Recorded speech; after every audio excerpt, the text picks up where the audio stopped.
and welcome to the Alamo Breast Cancer Foundation's Advocate Chat at the 2020 San Antonio Breast Cancer Symposium virtually. Today, I would like to introduce to you one of our favorite doctors, Dr. Kate Lathrop, who's with the University of Texas Health Science Center, Mays Cancer Center, and is a medical oncologist here in San Antonio. She is also on the planning committee for the San Antonio Breast Cancer Symposium, so she's really up to date on what's going to be happening during the symposium. So Dr. Lathrop, welcome. Thank you. Thanks for having me. I would like to ask first, what is different at this year's symposium? Well, this year's symposium is going to be really different. You can tell just from where we are. We're sitting 6 feet apart. I have on a mask. So it's a completely different ball game. But that said, I think the planning committee and the participants who make the conference great by submitting their work really came through this year. We were a little worried that with labs closed around the world, patients not able to come in for clinical trials, that was really going to impact the quality and volume of information we'd have this year. But we were pleasantly surprised to get a really robust amount of research submitted for review. And I think we're going to put on a really great program virtually for SABCS 2020 this year. Okay, and so from what I understand, any advocate can register online and that it's free this year for patient advocates. Yes, so registration is open right now. It's if you go to the sabcs.org website, there is a link there to register. And I believe the site will be open on Tuesday, maybe Monday before the conference starts, so people can go ahead and log in, check to make sure their credentials work. And we will have support staff available on Monday for anybody who's having problems logging in and just wants to make sure that they're there and ready for Tuesday morning. Right. And I might add that our program is going to look different this year for those advocates that are coming back for a second or third or 10th time to the conference. You know, the layout is a little different, and I think we're going to touch on how we tried to get all the good stuff for SABCS together, but obviously in a little bit of a different format than we do in a live conference. Right, so you're going to have some, I call them hybrid type sessions, where some sessions will be pre-recorded and will be shown whenever. And so you could just go in and watch those at a given time. And then the rest of it will be live. Yeah, so all of the poster sessions, what I love about SABCS poster sessions is how fun they are. For those of you who have been on the live events, there's food, there's drinks, there's people walking around, having a good time, talking, going in groups to see posters. And obviously we won't be able to enjoy that this year, but all the posters will be released at the same time. Oh, so that's good. Yeah, and it's a little bit of a different format this year. So everybody who presented a poster, so you know, the traditional boards where you put your poster up, those types of presentations, every author was given the opportunity to record about a 2-3 minute overview of their poster, which is kind of nice this year because you can go through, find posters you might be interested in, and if the author chose to give a little overview, you can click on the file and listen to that. Yeah. So that's what we did to try to substitute that in-person interaction, and then you will be able to contact the author if you have questions via whatever means they wanted. Most of the time that's an email. If you have additional questions or questions about collaboration in the future. Right. So all the posters, instead of rolling out in a morning session and an evening session, they will all be released on, I believe it's Wednesday morning. Okay, that sounds really good, because before it was like you'd get up and be there at 7 o'clock for breakfast. Right. and with your Danish go walking around. There are some advantages. There's some advantages to the online world. Yes. You can roll across your bed and hit, go on your computer. Right. So that brings up a good point. How much time can we really be in front of a computer watching things? And so that was part of the consideration when we sat down to try to rethink how are we going to get a program together virtually that works for people's attention span, all the different time zones, this semi-live, live, pre-recorded. So generally how the conference is working this year is Tuesday is a longer day than it used to be. Tuesday used to start around 11, and now it's a full day. So we have a full day of education sessions on Tuesday, and Wednesday, Thursday, Friday, we'll have oral sessions in the morning and some of our poster spotlight sessions in the later part of the day, the afternoon and the evening. There still will be open satellites. I'm not sure if your advocates attend those in large numbers, but we still have the open satellites, again, obviously as a virtual event. Yeah, and then our year-end review, which is usually on Saturday morning, will be pre-recorded and released on Friday night. Oh, that's so nice. that those can be there for you to view whenever it's convenient for you. Right. So the conference is Tuesday through Friday, generally about 8 to 7 in the evening type of thing. That's good because it's going to be so different. Well, and I know there's going to be lunch sessions or lunch times also, where people can get up, do their thing at home, and grab a bite to eat, and then come back. And there are, just like in the regular conference, we do have activities in between the sessions. So we still will have our case discussions that will run. We have a debate session, just like we do in other years. The debate session will have an audience response system to it. So there will be voting before and voting afterwards. We also still have our very popular session, which is What Will You Do on Monday Morning? That's run by Dr. Vogel from New York, who most of us have seen asking very good questions at the conference. So that session will still be there. So we've really tried to maintain as much of the sessions that are popular as we can.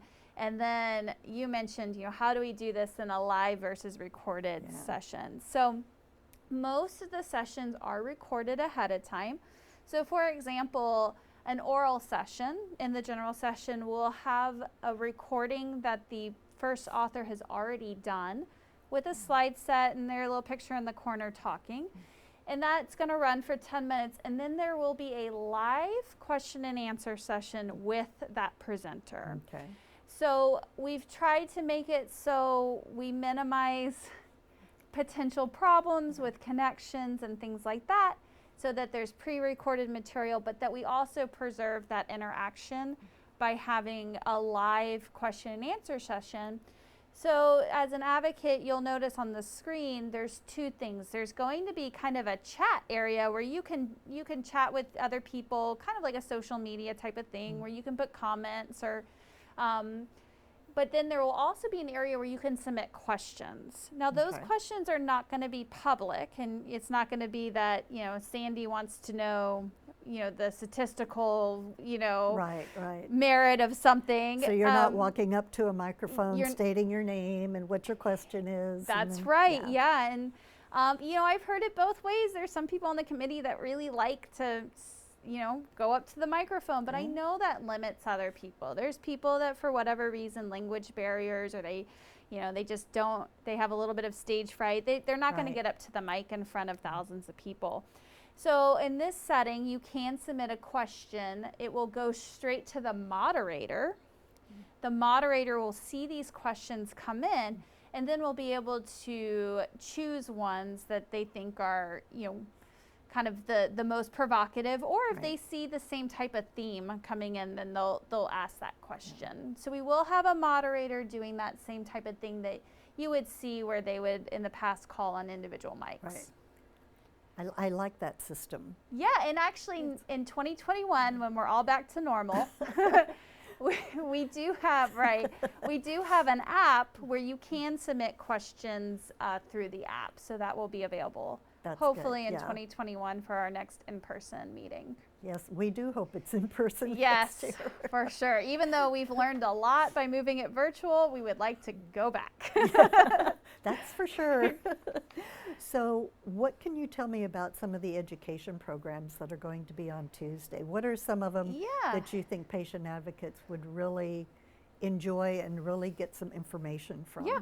So I always think we have great education sessions. This year, having spent a little bit of time watching, because I've been watching some of the videos come in, checking the quality. So the nice thing is I've gotten a flavor of the conference. These sessions are going to be really good. There's some really good ones. And I have to have notes. So sorry, I'm going to look down and look up, but I can't keep the whole program memorized. On Tuesday morning, we have a session that we're really excited about, and we're pairing it with the Tiger Lily Foundation. And the real goal of this is to look at health equity and collaboration and partnership, and to look to see how all of what we're learning in breast cancer and breast cancer research and how we apply that to everybody with breast cancer. And so there's a lot of research to review this year about how different groups of people respond differently to therapies. Different groups of people have access in different ways, whether it's geographical, whether it's by social class, insurance status, but also there's differences based on different ethnic groups. And so we've really tried to put together an exciting session that will go through some of that and do a deep dive. And we're excited that the Tiger Lily Foundation is partnering with us to get that session on. And again, that's on Tuesday morning. The other thing that I would like to highlight for your advocates is that we will be having the FDA session and how FDA works with researchers to develop drugs, how we design clinical trials. And I want to highlight that for the advocates, because having advocates on those panels is really important. So I think for those advocates who are training, it would be a really good session for them if they don't catch it live, because some of these are going to run concurrently. Right. It'll be taped and they can go back and watch it at another time. And I will say that the Alamo Breast Cancer Foundation on Thursday at lunchtime, we're having our regular FDA session. Nice. So it's going to be video, of course. And so beforehand, I'll be asking questions to Danielle Kroll. And then we will go to drop that in front of the live session that we're going to have with the FDA. So it's going to be 4 of their medical oncologists who have private practice, yet are still working with the FDA. So they're going to be doing more like answering questions from the patient advocates that have been sent in. Yeah. Like, what do you look for when you're approving a drug?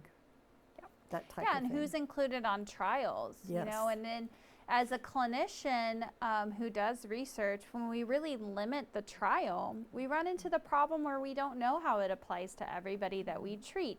And not everybody who walks into my clinic is perfectly healthy and 40 years old, obviously. So Obvious. we need that variety of people on the clinical trials, not only age, but also different ethnicities, because we know that people of different ethnic groups can process medications differently. They can have different side effect profiles. And so all those folks need to be on the trials for us to have accurate data and know whether it works in all these populations. Right. So our session is sort of like an add-on to the one that's going to be on the education program. Nice. That'd be great. I think it's going to be a really good, like a long session. Right. Education, and then on Thursday at lunch. So And then they get an opportunity to apply what they learned from the session. Exactly. Dr. Jatoy, who's on our planning committee, he's a surgical oncologist at UT, is helping to do a global breast cancer screening session. That's also a special session this year. SABCS, about half of our attendings are international. So it's something that we try to do so that we don't have such a U.S.-centric or North American-centric or even North America, kind of Northern European-centric conference, because we want to try to apply this to a global population, but also have a discussion for people who are abroad and facing a lot of different barriers than we face in the United States. And then a really big session this year, which is going to be extensive, is breast cancer and COVID-19. So there's been a lot of research looking at breast cancer and the outcomes for patients with breast cancer who have COVID, who are recovering from COVID, how the pandemic has affected healthcare delivery systems.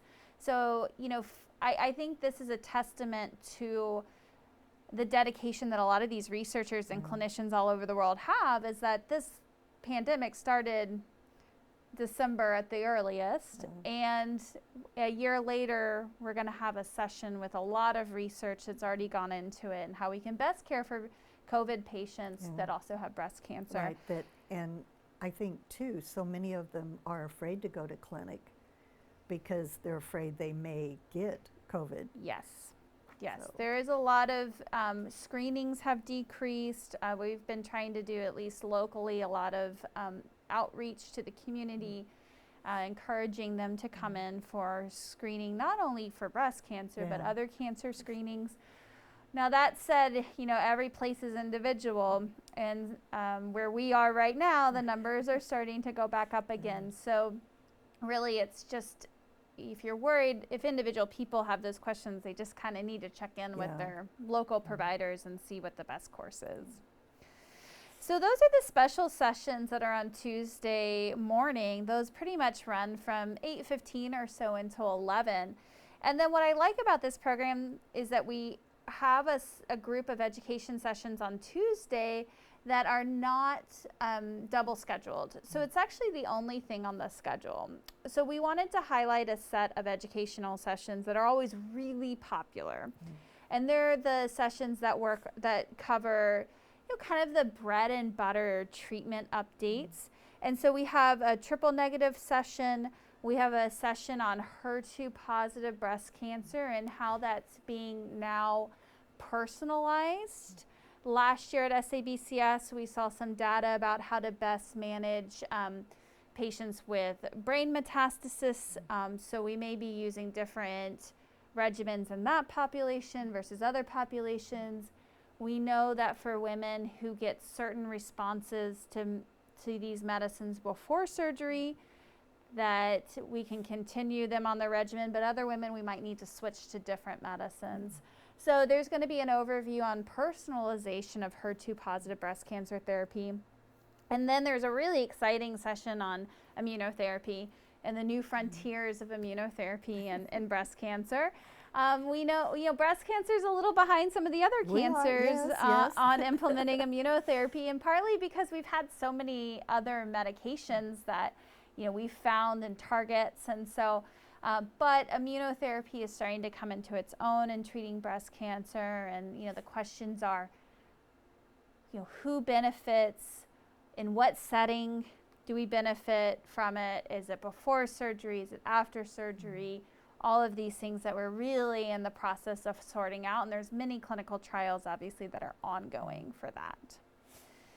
So those are the main treatment education sessions are going to be on Tuesday evening, Tuesday afternoon. And then on Wednesday, we have another set of education sessions that I think will be really interesting for the advocates. And I'm just going to navigate to that on my screen if you give me a second. So there's a group of education sessions that I think are particularly beneficial for the advocates.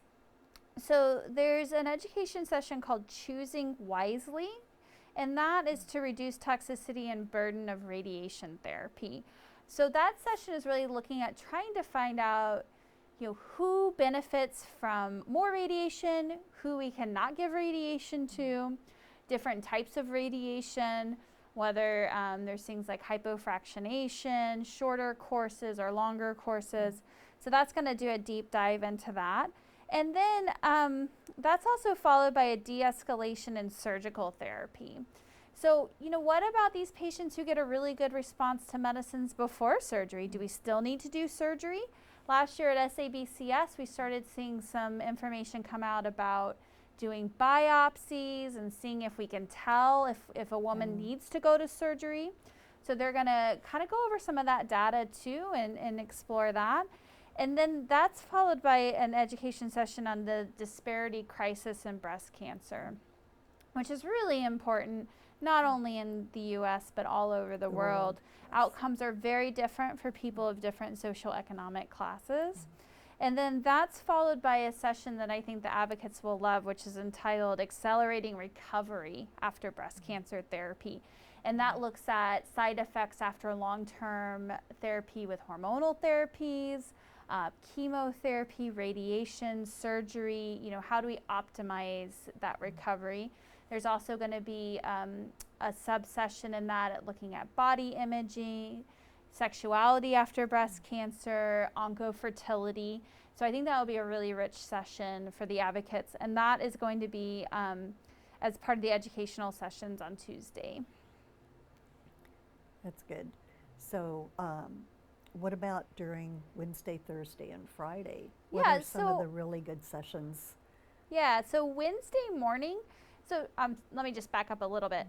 Wednesday, we will have a virtual release of a lot of pre-recorded talks as well. Okay. So we'll have all of our basic science, translational science, and our clinical science forums will all be virtually released on Wednesday morning. And that's there on demand whenever you want to go back and watch it. The session on Wednesday morning will start with kind of an opening session from the co-directors, and then we start our general session. So for those advocates who were there before, it's the big room with the big microphone in the front. So that's going to start on Wednesday morning. And we're going to start with two abstracts that are looking at using a group of medicines called CDK4/6 inhibitors. So these are things like palbociclib, abemaciclib, the brand names. Do we use brand names on this, or sure? Is that okay? Okay, so palbociclib is Ibrance. So these medicines that I think a lot of advocates have heard of. Maybe they have friends or family members on these medicines, or they're on them. They've been a real game changer for women with metastatic breast cancer that is estrogen receptor positive. And they've really helped women live longer with metastatic breast cancer with relatively less side effects than something like chemotherapy.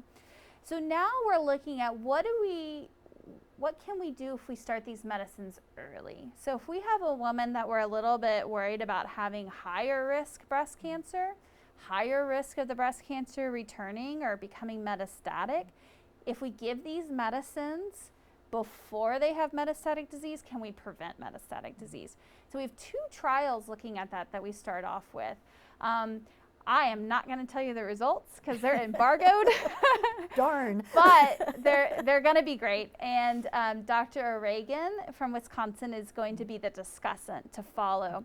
So she's going to have the great job of standing up there and trying to make sense of these two presentations that are back to back. So that would be one that would be a press conference one.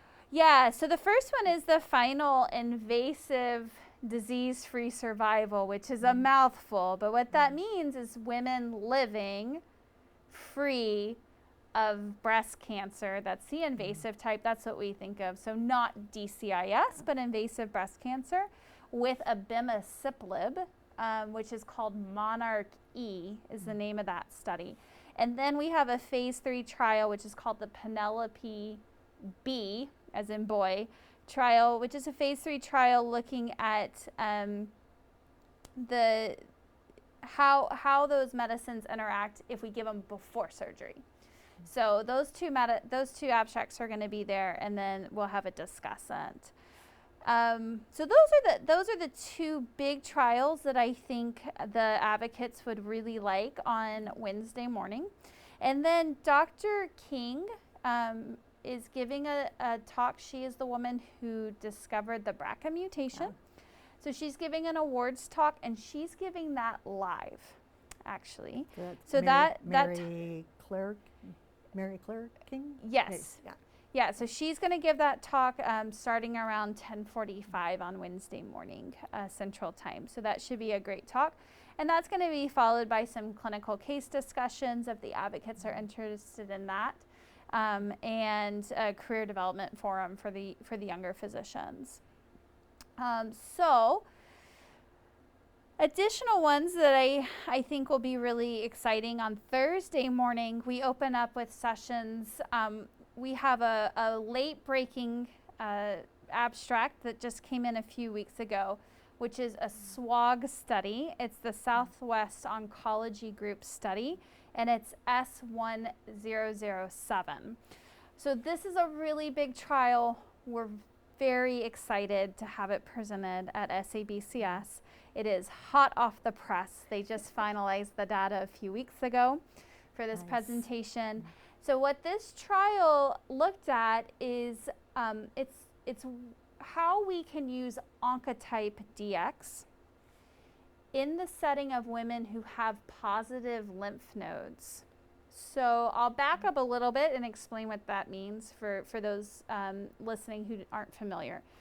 So Oncotype DX is a very important test that we use to look at which genes in an individual woman's cancer cells. These aren't genes that you inherit from your parents and pass to your children. It's a really, that's a confusion that I hear a lot from my patients. But these are actually genes in the cancer cells that are either activated or suppressed, turned off. And they look at a combination of these genes, and we get a score from this. And this score tells us what the likelihood of this cancer metastasizing or coming back outside of the breast and lymph node area. Right now, the data is out till 9 years. So if we run an Oncotype on a woman's tumor, we'll get a report. We'll get a score from 0 to 50, usually in that range. And that'll tell us whether a woman's at high risk or low risk. And it'll also tell us how chemotherapy can affect that risk. So it helps us be able to sort women into categories of women who would really benefit from chemotherapy and women who would not benefit from chemotherapy. So about 2 years ago, I believe the initial trials were presented at ASCO and some follow-up trials were presented at SABCS. There was a sister trial to this that was looking at Oncotype in women, but their nodes were negative. And what we found out from that trial is that this test really does work for predicting which women benefit from chemotherapy, and more importantly, which women do not. Because we certainly don't want to give chemotherapy if we're not helping, because we know there's side effects to chemotherapy. And we always want our benefits to outweigh the risks. So this trial is looking at what about the women who have 1, 2, or 3 positive lymph nodes? If we use an Oncotype, can we do the same thing and figure out who benefits and who doesn't? So this trial randomized women with 1 to 3 positive lymph nodes to either receive chemotherapy or not receive chemotherapy based on a certain Oncotype score. And so that data will be presented at SABCS on Thursday morning. So really big trial, very much expected to impact how we use Oncotype and how we can potentially treat patients in the clinic on Monday morning. Right. So that's exciting. And then following that, we have 2 trials looking at immunotherapy in breast cancer. So we have the Keynote 355 trial, which is a phase 3 trial looking at a medication called pembrolizumab plus chemotherapy versus chemotherapy and a placebo. And that's in metastatic triple-negative breast cancer. And then there's the Impassion 031 study, which was a study of another immunotherapy, which is called atezolizumab. I don't make up these names. In early breast cancer, so early triple-negative breast cancer. And what they're presenting is patient outcomes. And so I really like that because it's looking at, we need to look at whether there's benefit to therapies, but we also need to look at how they affect patients, right? So it's patient-related outcomes from that phase 3 trial. That data has already been presented at other conferences. And then we'll have a discussant to go over those. So those 4 or 5 trials, I think are, really kind of the highlights of the treatment trials that I think the advocates would really like. And then, we do have some other trials throughout the conference that are looking at some patient-related outcomes and things like that. So certainly, scroll through the program, kind of make a mental highlight of which ones you want to catch. Awesome. So just regular sessions, besides Mary Claire King's one, are there going to be any other live sessions? I believe Dr. King is the only one who's giving an awards lecture live. Yeah, the other awards lectures will be recorded ahead of time. Yeah. Okay. Well, I thank you so very much for enlightening us and, and telling us exactly how it's going to be working in 2 weeks. Yeah. My goodness. And we really appreciate your being here, Dr. Lathrop. And as always, you've given us excellent information. So we thank you you're very welcome. much. Well, we love that the advocates are involved in SABCS. We love that you're at our planning meetings, working hard and keeping us honest. And, we wouldn't be here without patients. I mean, I think that's why we're all here every day, trying to improve the treatment for our patients with breast cancer and their families. So you guys play a huge role in that. So Thank you. We thank you too.